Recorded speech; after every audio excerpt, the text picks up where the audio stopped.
A lot of questions.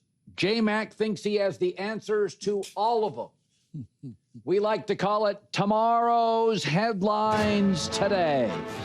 Patriots at the Broncos. What is the headline, J-Mac? You're right, Colin. I have the answers. The answers to the test are right here. The headline for Patriots Broncos. Can't wait for it. Will be arm pat stains. Broncos lose BO, but add Stidham stink. I'm going to go with the Patriots here winning on the road, but a close one. I did just bet the Denver Broncos to cover the spread, but I got to go with the Patriots. I don't know that Stidham can pull off the win, but Colin, I do think the element of surprise here from the Denver Broncos and Sean Payton is something that I don't think the Patriots can prepare for. I do think this is one of these Sean Payton games. Hey, people doubted me. They thought I had Drew Brees and a superstar. You watch what I'm going to cook up. And I think he's got some interesting stuff here. Fun stat that I dug up. So Payton with backup quarterbacks in his career, 14-7 against the spread. Now, a lot of that was Teddy Bridgewater in New Orleans. But I do remember, when the starter goes out and you got to go to the backup, a lot of people want to fade backup quarterbacks. Not against Payton. He's a really good X's and O's guy and a schemer. I just don't know if their offense is going to be enough to keep up with May. And Drake May is fascinating. Colin, I think we talked about it earlier this week. So he was the #1 quarterback in EPA this year. One of the more important stats. Yep. But EPA dings quarterbacks who are sacked a lot. Drake May was sacked the second most in the league after Herbert. So you're like, how does that work? So what he's doing, he's like a Texas Hold'em gambler, right? He's taking sacks, but he's countering with huge plays. Yes. Yeah. Like nobody hits explosive plays like Drake May. However, of course, Denver gives up the fewest explosive plays with this great defense, and the pass rush led the league in sacks. It's a really interesting X's and O's matchup. The question is, can Stidham, and they're going to need to do it early. They can't come out and go like 3 and out or punt on the first couple drives. Then it's probably over. I think Denver keeps it close early, and we're looking at like 27-23 Patriots. Game of the year. Tomorrow's headlines today. Seahawks hosting the Rams. One for the ages. J-Mac, what's the headline? Yeah, remember my first year on the show, I doubted the Seahawks could make the playoffs, had to shave something in the side of my head. That was fun. Well, the headline for Rams Seahawks here will be Samarama ding dong. Darnold ditched off playoff porch. Give me the Rams. And Chris Shula's defense going into Seattle and pulling off the upset. I like the Rams to win this outright, Colin. This is such a great matchup. So there is some negatives for the Rams. Besides the fact that they played an overtime game last week, their defense was on the field for 81 plays, right? And they have a day less because Seattle played on Saturday. No question. That's what worries me a lot. That's a big one. But this is one of my big counters.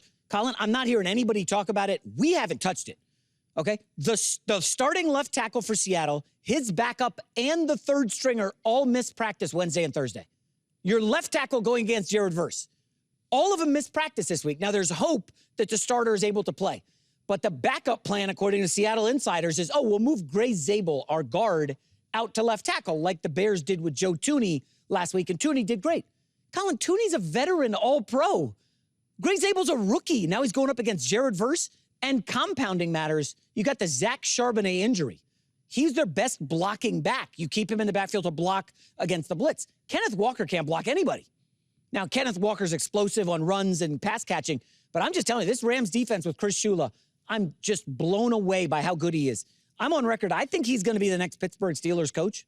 I think it would be a phenomenal hire. He's going to get a job in this cycle. He has done masterful work against Caleb Williams. By the way, against Sam Darnold in the last 3 games, Chris Shula's defense, 7 interceptions, 13 sacks.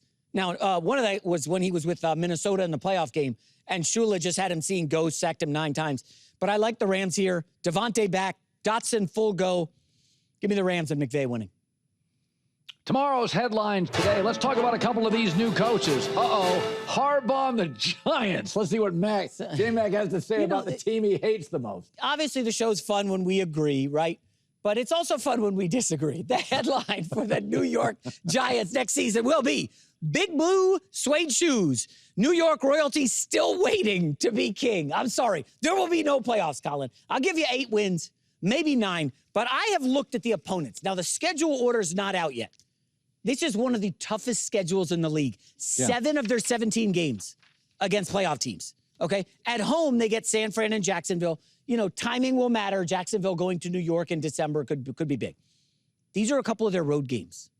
At Seattle, at the Rams, at the Texans, and I can't read my handwriting on the other one, but they basically have brutal, at the Eagles, obviously, they have the home and away. Colin, Houston is the final game.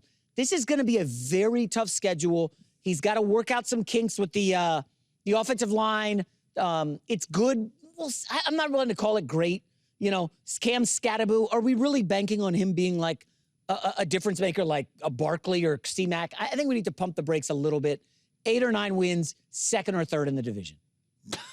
Third, okay. What are you laughing at? Okay. Cowboys, Washington? Who's in the cellar in the NFC East?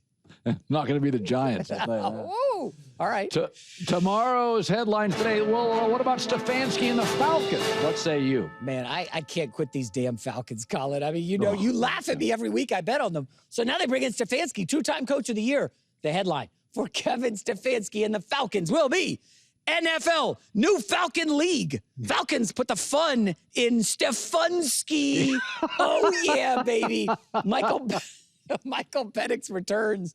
Listen, I'm just telling you, this Bijan Armstrong, Drake London combo, that's one of the best receiver running back combos in the league. I looked at their free agents.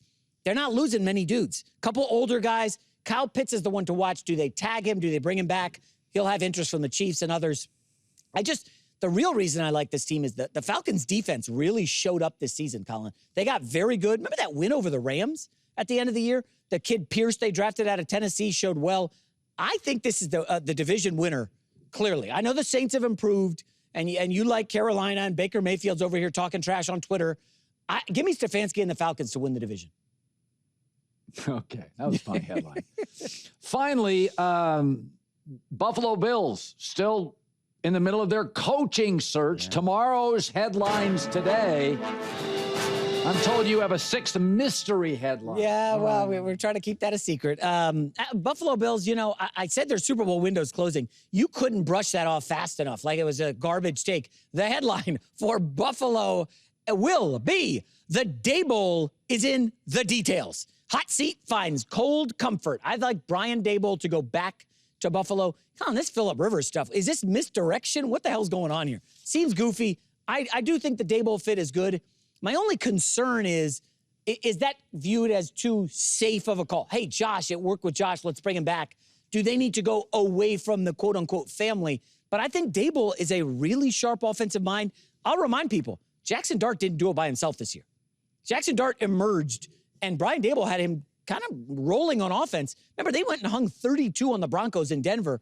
I think Daboll's a sharp mind. I think Daboll will be good with Josh Allen. I don't think they're ever going to get to a Super Bowl.